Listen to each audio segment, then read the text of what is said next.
Hello guys, দেখতে পাচ্ছেন এই তিস্তা ব্রিজে অনেক লোক জনসংখ্যা এসেছে। আজ ঈদুল ফিতর উপলক্ষে আমরা চলে যাচ্ছি এক ভাইয়ের কাছে, তার কাছ থেকে কিছু জিজ্ঞাসা করব। সে আমাদের সে আমাদেরকে হলো দেখি কি জানায়। আসসালামু আলাইকুম ভাই, ওয়ালাইকুম আসসালাম। কেমন আছেন? আলহামদুলিল্লাহ। আপনি যে এই ঈদে আসতে পেরেছেন এই ব্রিজে, আপনাকে কেমন লেগেছে? আমাকে অনেক ভালো লেগেছে। আপনারা দেখতে পাচ্ছেন যে এখানে ঈদের খুশিতে অনেক লোক হ্যাঁ, বেড়াতে এসেছে। দেখতে পেরেছি। হলো অনেক লোকের জন্য হাঁটা যাচ্ছে না এইখানে। কিন্তু ভাই আমাদের এখানে একটা উপকার হয়েছে যে তিস্তা ব্রিজটা হয়েছে। আগে নদী ভাঙতো কিন্তু এখন আমরা নদীর ভাঙন থেকে হাত থেকে হ্যাঁ, বেঁচে গেছি। হ্যাঁ, এটা ঠিক। অনেক দূর এই তো দেখা যাচ্ছে হলো ব্রিজটা আচ্ছা, এই ব্রিজটা কোন জায়গা পর্যন্ত হয়েছে? এখানে হচ্ছে এই যে হরিপুর থেকে একদম হচ্ছে তোমার চিলমারি পর্যন্ত। আগে হলো এই জায়গায় নৌকায় করে চলাফেরা করতে কতক্ষণ সময় লাগতো? অনেক কষ্ট হতো ভাই। এই যে বন্যার সময় আমরা অনেক বিপদে পড়তাম, কিন্তু এখন ইনশাল্লাহ আল্লাহর রহমতে এখন ব্রিজ হয়েছে। আমরা এখন জরুরি চিকিৎসা পাবো। এখন এই যে বন্যার হাত থেকে বাঁচতে পারবো, এটা আমরা অনেক খুশি হয়েছি। আর এই যে আজকে রোজার শেষে ঈদের দিন অনেক লোক ঘুরতে এসেছে, আমাদের অনেক ভালো লাগতেছে ভাই। আপনি যে এই কথাটা বললেন, ব্রিজটা হয়ে হলো এই লোকদেরকে অনেক খুশি হয়েছে নাকি? হ্যাঁ হ্যাঁ, খুশি হয়েছে, কারণ খুশি না হলে আসতে এত লোক। এই কোন কোন জায়গার এই লোকগুলো? যেমন হচ্ছে গাইবান্ধা থেকে আসছে, সুন্দরবন থেকে আসছে, অনেকে আবার রংপুর থেকে আসছে, অনেক দূর দূর থেকে আসছে আর কি।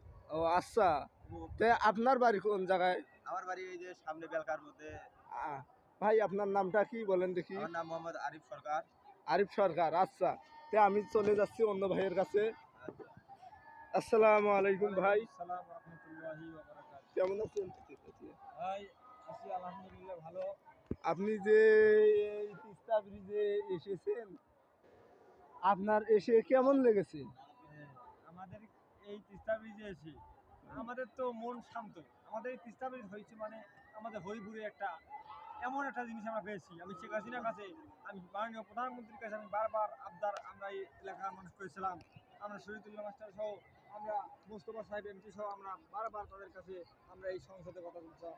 কিন্তু এই সংসদে যখন কথা তুললো মোস্তফা সাহেব, এই তারপরে এ এ এ পাটোয়ারির দ্বারা এ আমরা এই এ কাজ করে ভাই নিলাম। ভাই, একটু এই ব্রিজটার বাজেট কে এনেছে?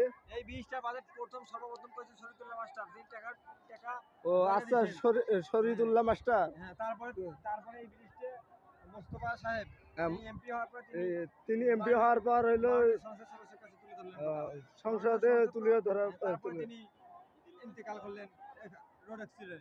ইন্তেকাল করার পর হইলো এই যে ব্যারিস্টার স্বামী হাজার পাটোয়ারি লাঙ্গর প্রার্থী, তিনি আচ্ছা, আমাদেরকে মাঝে এই ব্রিজটি নিয়ে আসছে। এখন কিছু কাম গেছে কিন্তু আমাদেরকে এখন ওই যে সবকিছু অন্য করেছে শামীম হায়দার পাটোয়ারি এনেছে। আনি মনে করেন বাস্তবায়ন করছে, বাস্তবায়ন তিনি করেছেন। উদ্বোধন করছে। তো আপনার এই ব্রিজটা কি এখনো চালু হয়েছে? হ্যাঁ, আমাদের ব্রিজটা এখন চালু হয় নাই। 2024 সালে, এটা হচ্ছে এপ্রিল মাস। আমাদের ইনশাআল্লাহ জুলাই আগস্ট সেপ্টেম্বরের মধ্যে কাজ শুরু হয়ে যাবে, চলাচল হয়ে যাবে। এখন আমাদের এখান থেকে, এখন আমরা আগে রংপুরে যেতে আমাদের প্রায় যাইতে আসতে আমাদের রুগী মারা যেত, কিন্তু এখন আমাদের এই রংপুরে যাইতে আমরা 7:30টার সময় যে গাড়ি চড়ি আমরা ইনশাআল্লাহ তাড়াতাড়ি পৌঁছে যাই। ও আচ্ছা ভাই, আপনার এই যে এই গ্রাম অঞ্চলে এই লোকগুলো কি আপনাদের গ্রাম অঞ্চলের না অন্য জায়গা থেকে না এসেছে? না ভাই, আমাদের গ্রাম, আমাদের অঞ্চলের লোক তো কৃষিকাজে ব্যস্ত।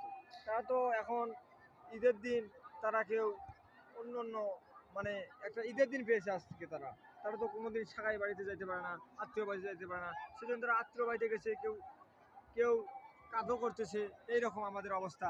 কিন্তু এই লোকগুলো দেখতেছেন, এরা মনে করেন যে সুন্দরগঞ্জ, গাইবান্ধা, বেলকা, চণ্ডীপুর, আচ্ছা ভাই, ধুমাইটারি এইরকম ভাবে আচ্ছা আচ্ছা ভাই, এই ব্রিজটা কত কিলো?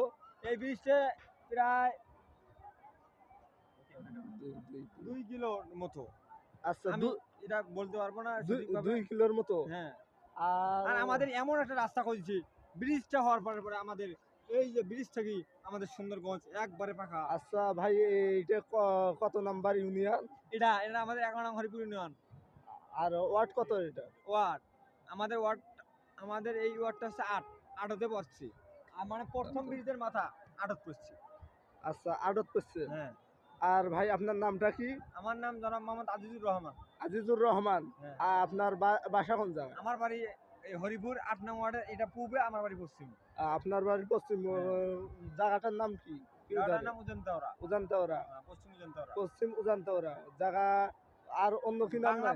বাংলা বাজার নামে পরিচিত। বাংলা বাজার নামে আমাদের পরিচিত। ওখানে একটা হেল্পের পুজোর সংস্থা আছে, সেখানে আমি দায়িত্বশীল পর্যায়ে আছি।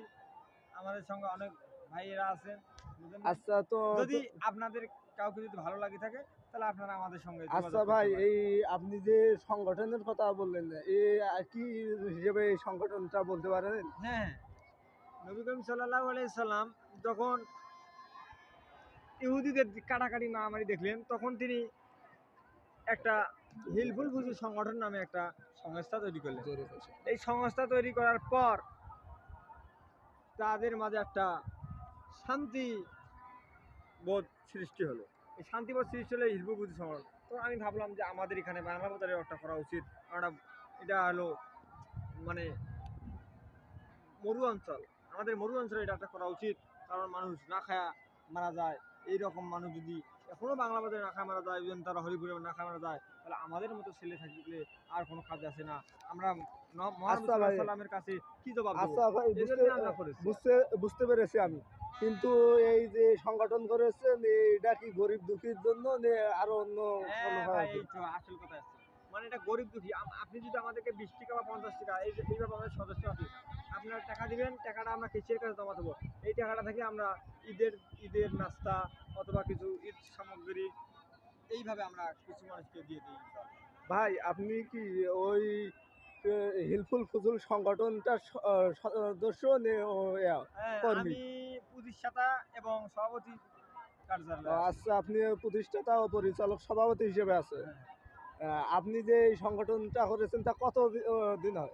আমি তো মনে করেন আমি 2023 সালে চণ্ডীপুর থেকে আমি যখন যাই, তখনই আমি 2023 সালে জানুয়ারি মাসেই প্রায় আমি করেছি। আমার সঙ্গে আরো অনেক ভাই ছিল, যেমন মোহাম্মদ ইজাজ সরকার, তারপরে সাদ সরকার ছিল, কিন্তু তিনি বহিষ্কারপ্রাপ্ত হয়েছেন। ও আচ্ছা, আরিফ সরকার ছিল।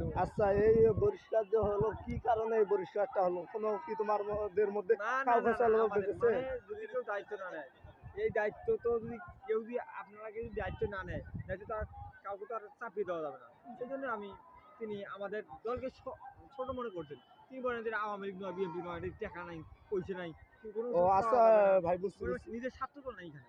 আচ্ছা ভাই, বুঝতে পেরেছি। সে নিজেরটা বোঝে জন্য। হ্যাঁ, আচ্ছা, ভালো থাকেন, সুস্থ থাকেন, এই বলে আসসালামু আলাইকুম। ওয়ালাইকুম আসসালাম ওয়া রাহমাতুল্লাহি ওয়া বারাকাতুহু। আমাদের হিফিজুল সংগঠনের জন্য দোয়া করবেন। আচ্ছা, এখন আ আমরা আ ইউনিয়ন পরিষদের আপনিও দোয়া করবেন আমার জন্য। দোয়া করবেন, যেন আমরা এই ব্রিজ যেন আমরা ভোগ করতে পারি, এবং আমরা যেন এই ব্রিজ দিয়ে যেন হ্যাঁ, আপনার ভাই সর্বপ্রথম আল্লাহ তাআলা যাকে দেয় সেই পায়। আচ্ছা, এই যে আপনি যে নামাজ কালাম পড়তেছেন, হলো এই যে ভালো কাজ করতেছেন, এই কাজ চালিয়ে যান। ভবিষ্যতে আরো অনেক কিছু হবে। আর হলো আমি এই যে বলতে চাই, কারণ এই যে কত সুন্দর একটা পরিবেশ হয়েছে, এই পরিবেশটা কত সুন্দর। কিন্তু যদি এই জায়গায় দেখেন অনেক নারী আছে, পর্দা ছাড়া আছে, এগুলো যদি পর্দা ছিল হিসেবে এসেছিল, আমি তো ওখানে দেখিনি ভাই। পর্দা টুপি রাখবেন কেন? টুপি রাখি তো ওখানে যাওয়াই যায় না। পর্দা বললেও না যেটা নবী সুন্নতওয়ালা লোক আসছে, এর সামনে কিছু বলে না। ওখানে তো কোনো কথাই নেই। আচ্ছা, এই পর্দা হিসেবে যদি এলো হয়, তাহলে অনেক লোক শান্তিতে থাকতে পারবে। আরো অনেক মুসলমান ভাই আসতে পারতো। এ- এ- আমি তো আসি অবাক, এরকম কাজ কি? এই যে এগুলো আমি আমার সংক্ষিপ্ত কথা শেষ করছি। আসসালামু আলাইকুম। হ্যালো গাইস, এই ভিডিওটি যদি আপনাদের কাছে ভালো লেগে থাকে, লাইক করবেন, শেয়ার করবেন এবং কমেন্ট করবেন, এই বলে আমার তো এই ভিডিও এখানেই শেষ করছি। আরও ভিডিও পাওয়ার জন্য লাইক, শেয়ার, সাবস্ক্রাইব করে